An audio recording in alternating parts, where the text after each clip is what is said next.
Selamat datang di video kedua. Jika di video pertama kita membahas perubahan paradigma, kini kita akan membahas etika. Dalam penelitian, terutama PAR, kepercayaan adalah mata uangnya, dan etika adalah penjaganya.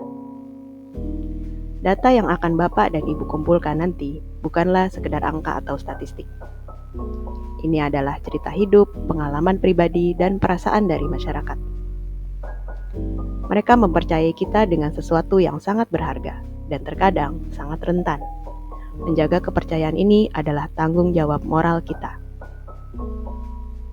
Pilar pertama yang akan membantu kita menjaga kepercayaan tersebut adalah persetujuan atau informed consent. Ini adalah hal yang paling mendasar.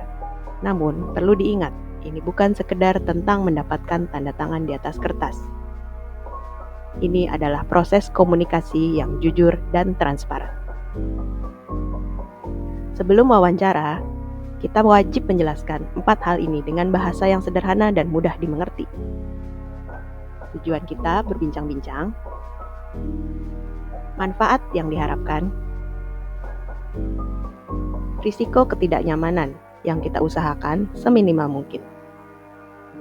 Dan yang paling penting, hak mereka untuk menolak, berhenti di tengah jalan, atau tidak menjawab pertanyaan tertentu tanpa konsekuensi apapun. Praktiknya kira-kira seperti ini. Pak, sebelumnya terima kasih atas waktunya. Saya Barkah dari Dinas Sosial. Kami ingin belajar bersama Bapak tentang Bansos untuk perbaikan program kami. Hasil obrolan ini akan kami jaga kerahasiaannya.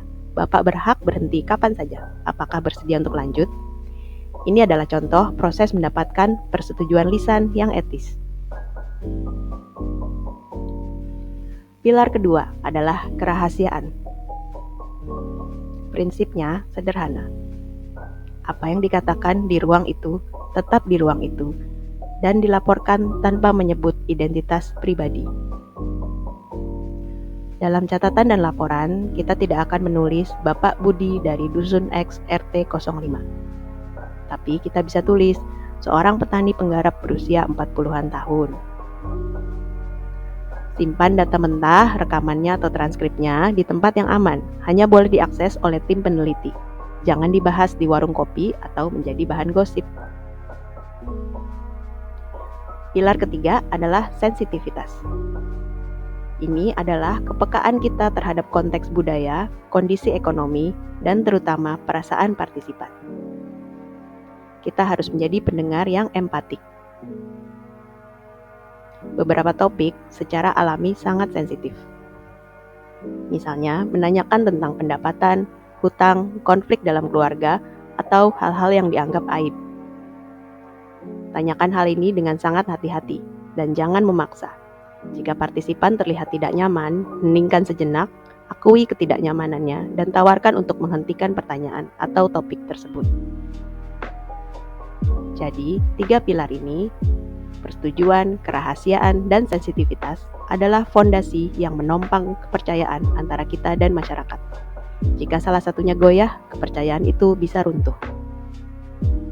Ingatlah, prinsip etika ini bukan penghambat, melainkan panduan untuk memastikan bahwa penelitian kita dilakukan dengan cara yang bermartabat, saling menghormati, dan akhirnya benar-benar bermanfaat bagi masyarakat.